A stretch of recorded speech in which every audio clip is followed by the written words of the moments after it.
इस देश के अंदर किसी झगड़े की वजह से किसी एक पक्ष को नोटिस देना कि तुम्हारा नक्शा दिखाओ, ये असंवैधानिक है, इलीगल है, गुंडागर्दी है, आतंकवाद है, बदमाशी है, शासन की तरफ से प्रशासन की तरफ से भी। ऐसे किसी काम को करने में सीएम शामिल है तो वो सीएम भी अपराधी है। नपुंसक बना दिया सो कॉल्ड पॉलिटिशियन ने, समाज को डरा दिया है, लोग बोलने से डर रहे हैं। इसलिए कानून का, तुम नक्शे के कानून का जो दुरुपयोग कर करके लोगों को बुलडोजर चलाया है या चलाने की कोशिश में है। कॉमन लॉ ये कहता है, अगर तुम्हें घर याद आ रहा है किसी का कि जिस घर में बच्चे को गोली लगी, अगर उस घर में उसको बुलडोजर उसका नक्शा याद आ गया तो पूरी कॉलोनी, उस पूरे शहर का एक नोटिस दिया जाए, सब अपने अपने नक्शे दिखाइए, तब तो माना जाएगा कि तुम्हें नक्शा ध्यान है। अदरवाइज बदले की कार्रवाई मानी जाएगी और इसके लिए कानून में कोई जगह नहीं। जो इस तरह की कार्रवाई के आदेश देता है या पीछे से किसी की वजह से आदेश पारित करता है, वो सब बदमाश लोग हैं, वो इस देश के आतंकवादी और देशद्रोही लोग हैं। सरकार किसी की नहीं होती, सरकार पूरी स्टेट की जनता की होती है और सरकार देश में पूरे देश के लोगों की होती है। फिर भी इस देश में जो हो रहा है, जो असंवैधानिक तरीके से हो रहा है, जो प्रचलित है, वो असंवैधानिक है। इस देश में क्या होता है, सरकारें बोली जाती हैं, बीजेपी की सरकार, कांग्रेस की सरकार, ये नॉनसेंस है, ये बकवास है, संविधान के खिलाफ है। असली मालिक सरकारों के, असली जो पावर है, सुप्रीम पावर देश के लोग हैं, राज्य के लोग हैं। ये लोग मोहरे हैं, फोटोकॉपी हैं, जनता की चुने हुए नुमाइंदे हैं, कुछ समय के लिए चुने जाते हैं। मानवीय व्यवस्था को सुचारू रूप से चलाने की इनकी ड्यूटी है, लोगों के साथ भेदभाव करने की इनकी कोई ड्यूटी नहीं है। अगर स्टेट की जनता के साथ या देश की जनता के साथ भेदभाव पूर्ण रवैया अपनाते हैं तो असंवैधानिक है, वो बदमाशी है, वो गुंडागर्दी है। चाहे वो कोई सीएम करे, चाहे कोई पीएम करे। सीएम और पीएम तो भाषा भी नहीं बोल सकते देश के लोगों को डिवाइड करने की। मगर अब देश में डेमोक्रेसी नाम की चीज़ नहीं बची है, क्योंकि जिसको देखें वही जाति पे, जिसको देखें वही रिलीजन पे। इस देश के अंदर संविधान जो चाहता है, इसके 140 करोड़ लोगों को एक ही चश्मे से देखने की जरूरत है। इंसान, सिटीजन ऑफ द इंडिया, बस। किससे बटने की बात करे वो, किससे बटने? हाँ, कौन है फिर उनका दुश्मन? जो लोग बटेंगे उनका दुश्मन कौन है? ये कोई समझाने की बात है? वो नॉनसेंस बात है, किसी सीएम को शोभा भी नहीं देती, कोई भी हो। ये नॉनसेंस है, ये संविधान अलाउड नहीं करता। से कटुता से भरे हुए लोग, जिनकी मानसिक विकलांग हैं, जो पूरी मानव जाति को, पूरे देश को एक नज़र से नहीं देख पाते, उन लोगों के लिए जनप्रतिनिधि होने के लिए कोई जगह नहीं है। पुलिस का मिसयूज तब भी हुआ जब 1984 के दंगे हुए, वहाँ भी पुलिस को छूट दी गई थी, वहाँ पुलिस शामिल थी इस तरह के अपराध कराने में इस देश। और आज यूपी में जो हो रहा है वो भी ऐसे ही हो रहा है। जिंदा लोगों की कदर नहीं, अब मरे हुए लोगों की या कथा कहानियों के लोगों के बारे में ये यात्राएं, शोभा यात्राएं निकाल रहे हैं। ये सब पे लागू होता है, हर रिलीजन पे। वो धर्म ही नहीं जो खतरे में है। सच्चाई कभी खतरे में होती है क्या? सच्चाई को कोई खतरा नहीं। अगर कोई रिलीजन सच्चाई की बात करता है, सच्चाई पे आधारित होता है, उसको कोई खतरा नहीं है। जो ढोंग पे आधारित होता है, बकवास पे, अंधविश्वास पे होता है आधारित, वो कोई रिलीजन हो, उसको खतरा ही खतरा है। और खतरा होना भी चाहिए। गलत बातों को, अंधविश्वास की बातों को, बिना साइंटिफिक बातों को, ढोंग को खतरा होना ही चाहिए। पूरी मानव जाति उसको नकार रही है, नकारना ही चाहिए। को खतरा है कि उसको तो खत्म हो जाना चाहिए, मिट जाना चाहिए। और आप कर रहे हैं दुर्गा माता की बात। अरे जो जिंदा माता है उनकी बात करिए आप। काहे को समाज को ढोंग में डाल रहे हो? यस, ये धंधा है। ये जिसको आप धर्म कह रहे हैं ना, लोगों के लिए धंधा है। और कुछ परसेंटेज देश की इसके आधार पर अपनी रोजी रोटी खा रही है, ठगी मार रही है देश के साथ। और वो ठगी चल रही है। जब उनकी ठगी लगने का खतरा होता है तो वो कहते हैं धर्म को खतरा है। बहराइच में हुई हिंसा को लेकर 23 घरों में नोटिस चिपकाया गया, जिसके बाद ये कहा जा रहा था कि अब फिर से बुलडोजर चलता हुआ दिखाई देगा। लेकिन इसी बीच सुप्रीम कोर्ट की टिप्पणी आती है, क्योंकि पहले ही सुप्रीम कोर्ट इस पर रोक लगा चुका था किसी भी तरह से बुलडोजर चलाने के मामले को लेकर। लेकिन उसके बाद फिर से ये कहा गया कि अगर सरकारें बुलडोजर चलाती हैं तो वो उसकी जिम्मेदार खुद होंगी, क्योंकि सुप्रीम कोर्ट अब तल्ख लहजे में सरकारों को जवाब देता हुआ नजर आ रहा है। तो तमाम जो चीज़ें लीगल इससे जुड़ी हुई हैं, इस पर बात करने के लिए हमारे साथ सुप्रीम कोर्ट के वकील बलराज मलिक जी हैं, इनसे बात करते हैं। सर, सुप्रीम कोर्ट की जो टिप्पणी आई है सरकारों को लेकर कि अगर वो बुलडोजर चलाती हैं तो उसकी जिम्मेदार वो खुद होंगी, क्या कोई सख्त लहजे में अब सुप्रीम कोर्ट दिखाई दे रहा है? क्या लगता है? नहीं, बात सख्त लहजे की नहीं है। सुप्रीम कोर्ट की ड्यूटी बनती है कि देश में सिस्टम ऑफ लॉ हो और देश में लोगों के फंडामेंटल राइट की सुरक्षा हो। किसी बहाने से दो आदमियों के बीच में झगड़ा होता है या कोई जातिवाद की वजह से कोई झगड़ा होता है, रीजन, रिलीजन, लैंग्वेज की वजह से होता है या संप्रदाय की वजह से झगड़ा होता है, उसका ये मायने नहीं है कि सरकार की मर्जी चलेगी वहाँ पर। शासन प्रशासन जिसको चाहेगा। अगर शासन में, प्रशासन में ऐसे लोग हैं सरकार में जिनकी जिम्मेवारी है, सरकार किसी की नहीं होती, सरकार पूरी स्टेट की जनता की होती है और सरकार देश में पूरे देश के लोगों की होती है। देश के लोग और राज्य के लोग सुप्रीम हैं। सरकार एक टेम्परेरी व्यवस्थाएं हैं। लोगों के जनप्रतिनिधि चुने हुए ही एमएलए, एमपी बनते हैं, सीएम, पीएम बनते हैं, मिनिस्टर बनते हैं। फिर भी इस देश में जो हो रहा है, जो असंवैधानिक तरीके से हो रहा है, जो प्रचलित है, वो असंवैधानिक है। इस देश में क्या होता है, सरकारें बोली जाती हैं, बीजेपी की सरकार, कांग्रेस की सरकार, ये नॉनसेंस है, ये बकवास है, संविधान के खिलाफ है। और या बोली जाती है नरेंद्र मोदी की सरकार या योगी की सरकार या खट्टर की सरकार या कहीं कांग्रेस के किसी नेताओं की सरकार। ये नॉनसेंस है। देश में ये नहीं चलेगा किसी के बाप की सरकार नहीं है। सरकार गवर्नमेंट ऑफ इंडिया है या सरकार गवर्नमेंट ऑफ स्टेट है। असली मालिक सरकारों के, असली जो पावर है, सुप्रीम पावर देश के लोग हैं, राज्य के लोग हैं। ये लोग मोहरे हैं, फोटोकॉपी हैं, जनता की चुने हुए नुमाइंदे हैं। कुछ समय के लिए चुने जाते हैं। मानवीय व्यवस्था को सुचारू रूप से चलाने की इनकी ड्यूटी है। लोगों के साथ भेदभाव करने की इनकी कोई ड्यूटी नहीं है। अगर स्टेट की जनता के साथ या देश की जनता के साथ भेदभाव पूर्ण रवैया अपनाते हैं तो असंवैधानिक है, वो बदमाशी है, वो गुंडागर्दी है। चाहे वो कोई सीएम करे, चाहे कोई पीएम करे। सीएम और पीएम तो भाषा भी नहीं बोल सकते देश के लोगों को डिवाइड करने की। वो अगर झगड़ा भी होता है तो वो उसको शांत करने के लिए और बल्कि अपनी कमजोरी माननी चाहिए, अपनी जिम्मेदारी माननी चाहिए कि हमारे अंदर कमी थी कि झगड़ा हुआ। जब जिनके पास जिम्मेवारी है, स्टेट हैं, डीसी हैं, एसपी हैं, पुलिस हैं, और पुलिस की परमिशन से कोई प्रोग्राम होता है, और जब ऐसे प्रोग्राम होते हैं जब पता है जहाँ पर लगता है आबादी ऐसी है या कोई उसका मिसयूज कर सकता है राजनीति के लिए, उसमें कोई इस तरह के स्लोगन गाने चला सकता है या कोई शरारत कर सकता है राजनीति के लिए, जो कि देश में हो ही रहा है, तो ड्यूटी बनती है इनको शर्म आनी चाहिए, इनको माफ़ी मांगनी चाहिए देश से। किनको? सीएम को मांगनी चाहिए अगर उसके राज्य में इस तरह के पंगे होते हैं, दंगे होते हैं तो, और देश में होते तो पीएम को मांगनी चाहिए। अब क्या है, झगड़ा हो रहा है। ये झगड़े क्यों होते हैं? गाँव में भी झगड़ा कब होता है?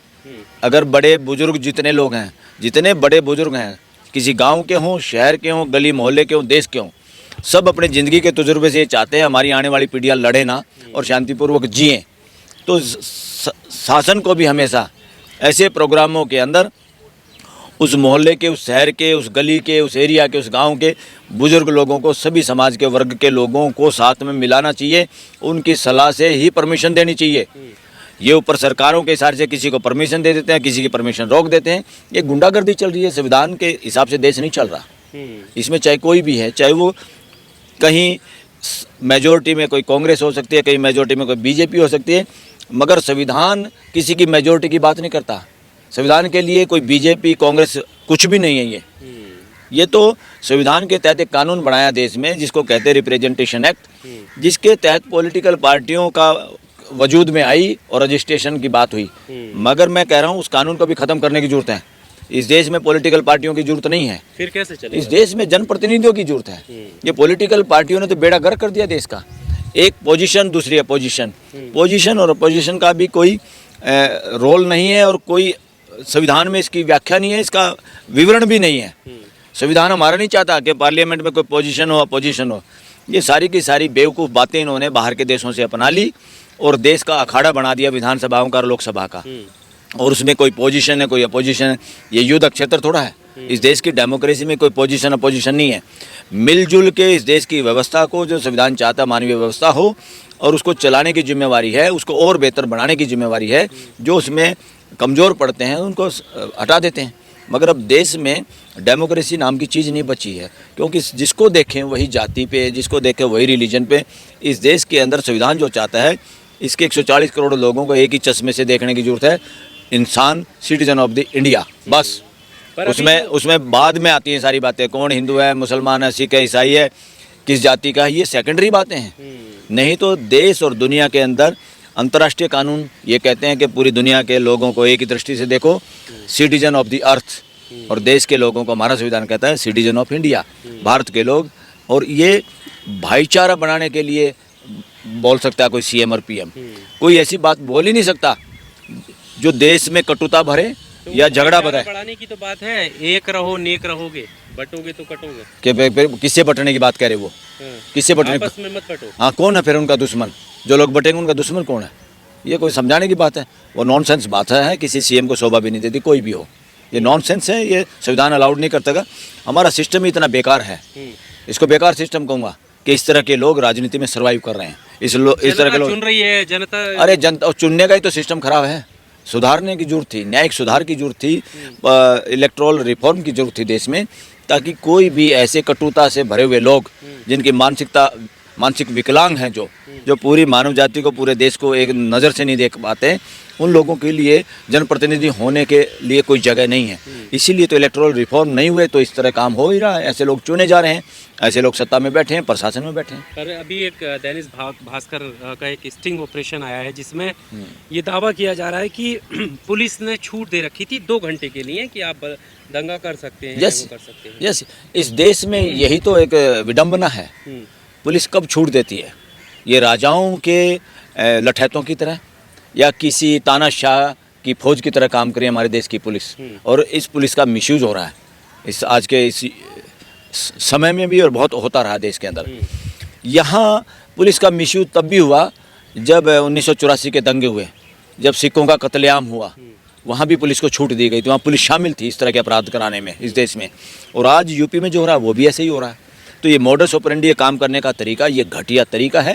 ये देश को बचा नहीं पाएगा। युवाओं की ज़्यादा जिम्मेदारी है और बुजुर्गों का सहयोग ज़्यादा ज़रूरी है कि इस देश को इस दलदल से निकालो। जो सपना, ड्रीम है पूरे युवाओं का, पूरे देश के युवाओं का, कि देश मानवता के आधार पर आगे बढ़े, भाईचारे के आधार पर आगे बढ़े। क्या वजह है कि एक के बाद एक धर्म यात्राओं पर पत्थरबाजी का आरोप लगना और फिर उसके बाद दंगे या हिंसा का रूप ले लेना? अरे ये सारा देश समझ रहा है कि जितने धार्मिक, या धार्मिक नहीं कहेंगे इनको, सांप्रदायिक ठेकेदार हैं, इन्होंने अब चस्का लग गया है कि ऐसा करने से राजनीति भी हथियाई जा सकती है, लोगों को बेवकूफ़ बनाया जा सकता है। जिंदा लोगों की कदर नहीं, अब मरे हुए लोगों की या कथा कहानियों के लोगों के बारे में ये यात्राएं, शोभा यात्राएं निकाल रहे हैं। ये सब पे लागू होता है, हर रिलीजन पे। इससे बाहर आने की ज़रूरत है। लोगों को आज के जो जिंदा लोग हैं और भावी जो पीढ़ियां हैं उसके बारे में सोचना होगा, और इस तरह की शरारत जो देश में हो रही है इनको पहचानना होगा और इसका इलाज करना होगा। इसका शिकार होने से बचें सब लोग। पर जो लोग ये मानते हैं कि धर्म खतरे में है, हिंदू अब जाग रहा है, सोया हुआ था, इस सरकार में जागा है, फिर उनका क्या है? कौन सा धर्म खतरे में है? हिंदू धर्म खतरे में, उनकी यात्राएं तक वो धर्म ही नहीं जो खतरे में है। सच्चाई कभी खतरे में होती है क्या? सच्चाई को कोई खतरा नहीं। अगर कोई रिलीजन सच्चाई की बात करता है, सच्चाई पे आधारित होता है, उसको कोई खतरा नहीं है। जो ढोंग पे आधारित होता है, बकवास पे, अंधविश्वास पे होता है आधारित, वो कोई रिलीजन हो, उसको खतरा ही खतरा है। और खतरा होना भी चाहिए। गलत बातों को, अंधविश्वास की बातों को, बिना साइंटिफिक बातों को, ढोंग को खतरा होना ही चाहिए। पूरी मानव जाति उसको नकार रही है, नकारना ही चाहिए। उसको खतरा है, उसको तो खत्म हो जाना चाहिए, मिट जाना चाहिए। आप ऐसे बात कर रहे हैं, मिट जाना चाहिए? वाह भाई, मेरे को अधिकार नहीं क्या बोलने का?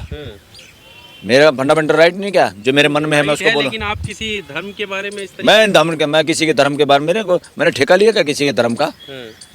मेरा कोई विचार हो सकता है, इसलिए जो पुराने धर्म है वो भी तो किसी के लोगों के कहने से बने होंगे।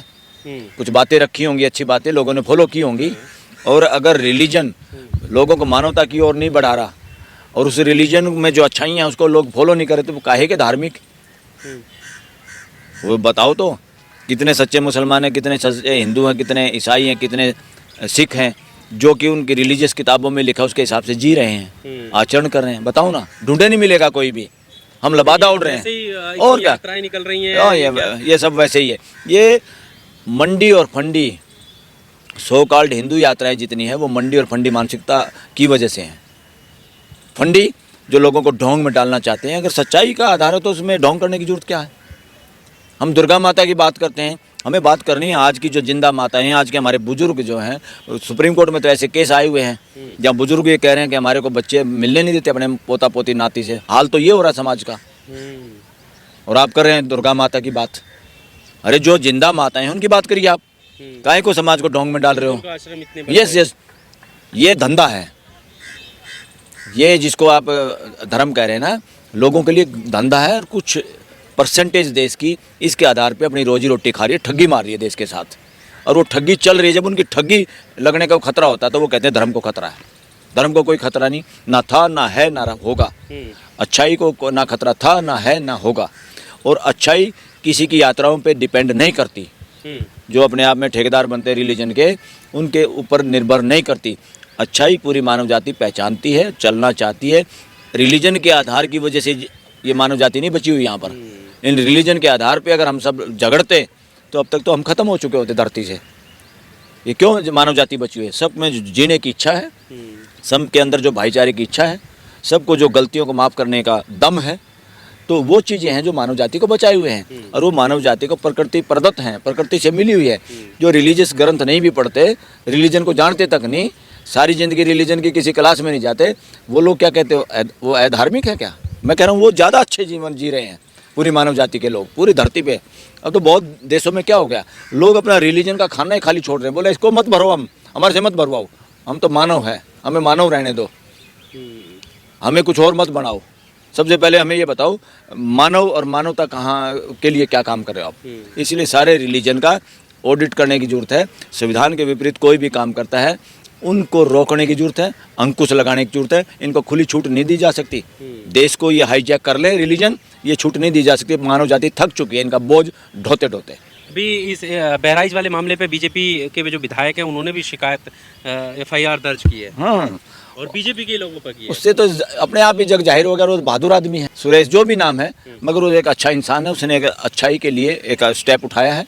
जब गलती मैं, उनका बेटा भी बाल बाल बचा है। अरे मैं गलती मेरा अपना भाई करे, मेरा बेटा करे, मेरी माँ करे, मेरे फादर करे, मेरा अपना रिश्तेदार करे, तो उसके लिए मैं नहीं बोलूँगा तो कौन बोलेगा? अगर हम इस तरह चुप रहे तो वो आग अपने घर में पहुंच जाएगी। जैसे वो भी खुद और उसका बेटा जान बचा के भाजे। जो हमारे युवाओं को, हमारे समाज को जो दरिंदगी के लिए प्रेरित करते हैं, उनके अंदर जहर भर के उनको गलत काम करने के लिए प्रेरित करते हैं, वो असली आतंकवादी हैं देश के, और वो देशद्रोही हैं, वो राष्ट्र विरोधी लोग हैं। और मैं उनको भी नहीं कहूँगा, मैं कह रहा हूँ वो भी गलत मानसिकता के शिकार है। हमें उन पे भी दया आती है, उनको सुधरने की जरूरत है, उनको सुधारने की जरूरत है। अभी जो सुप्रीम कोर्ट की गाइडलाइंस हैं और जो सरकारों के रवैये हैं, अब उसमें लगता है कुछ अंतर देखने मिलेगा, और बुलडोजर की जो कार्रवाई है वो पूरी तरीके से खत्म हो जाएगी। पूरा देखने को मिलेगा। और मैं एक और बात कहना चाहता हूँ, इस बात को आप जरूर रखिए समाज के सामने। इस देश के अंदर किसी झगड़े की वजह से किसी एक पक्ष को नोटिस देना कि तुम्हारा नक्शा दिखाओ, ये असंवैधानिक है, इलीगल है, गुंडागर्दी है, आतंकवाद है, बदमाशी है, शासन की तरफ से, प्रशासन की तरफ से भी। ऐसे किसी काम को करने में अगर सरकार शामिल है तो सरकार भी शामिल है, सीएम शामिल है तो वो सीएम भी अपराधी है, और जो उनके ऑफिसर हैं जो ऊपर से बंदर के इशारा करने से ही अगर बिल्लियाँ नाचती हैं, या मदारी के इशारा करने से अगर बंदर की तरह कोई नाचता है प्रशासनिक अधिकारी, तो ये स्थिति ठीक नहीं है देश के लिए। अगर कहीं किसी का नक्शा देखना है तो आपको ऐसे माहौल में, जब कोई दंगा हो या दो लोगों का झगड़ा हो, तभी आपको मकान का नक्शा अगर याद आता है, तो ऐसा कोई भी मकान का नक्शा दिखाने और मांगने का गाइडलाइन जारी करनी पड़ेगी सुप्रीम कोर्ट को। वी विल ट्राई, हम ट्राई करेंगे सुप्रीम कोर्ट के सामने ये बात रखें, क्योंकि इससे पूरा समाज हाईजैक हो जाता है। नपुंसक बना दिया सो कॉल्ड पॉलिटिशियन ने, समाज को डरा दिया है। लोग बोलने से डर रहे हैं, क्योंकि अब दिल्ली में देख लो, दिल्ली में जितने डीडीए, दिल्ली डेवलपमेंट अथॉरिटी ने जो मकान बनाए हुए हैं, ये तो इनके अपने हैं। प्राइवेट सोसाइटी को तो छोड़ दो, कॉलोनी को छोड़ दो, इनको चेक कर लो। एक भी घर ऐसा शायद ही मिले जिसने तोड़ फोड़ करके टेढ़ा मेढ़ा नहीं कर रखा हो अपना घर। क्या तोड़ देंगे? क्या दिया है नोटिस किसी ने? कहाँ है सेंट्रल गवर्नमेंट? तो नहीं दे सकते हैं। समाज की अपनी भी कुछ मर्जी होती है। तुम समाज को लठ इस तरह से नहीं लगा सकते कि जिसको चाहे मिसयूज कर लो कानून दिखा के, कानून का थोड़ा दिखा के। कानून लोगों को सहयोग करने के लिए है, कानून लोगों को मारने के लिए, डराने के लिए नहीं हो सकता। यूज नहीं कर सकते आप। चक्कू जैसे सब्जी काटने के लिए उससे मर्डर करने का वो कोई काम नहीं है। इसलिए कानून का, तुम नक्शे के कानून का जो दुरुपयोग कर करके लोगों को बुलडोजर चलाया है या चलाने की कोशिश में है, सुप्रीम कोर्ट को उसमें जारी करना चाहिए। कॉमन लॉ ये कहता है, अगर तुम्हें घर याद आ रहा है किसी का कि जिस घर में बच्चे को गोली लगी, अगर उस घर में उसको बुलडोजर, उसका नक्शा याद आ गया, तो पूरी कॉलोनी, उस पूरे शहर का एक नोटिस दिया जाए, सब अपने अपने नक्शे दिखाइए, तब तो माना जाएगा कि तुम्हें नक्शा ध्यान है। अदरवाइज बदले की कार्रवाई मानी जाएगी, और इसके लिए कानून में कोई जगह नहीं। इस पर तुरंत रोक होनी चाहिए, और जो इस तरह की कार्रवाई करता है वो देश का सबसे बड़ा अपराधी है। जो इस तरह की कार्रवाई के आदेश देता है या पीछे से किसी की वजह से आदेश पारित करता है, वो सब बदमाश लोग हैं, वो इस देश के आतंकवादी और देशद्रोही लोग हैं। उन सब पे कार्रवाई करने के, उन पर सब पे नज़र रखने की जरूरत है, चाहे वो किसी भी पद पे बैठा हो।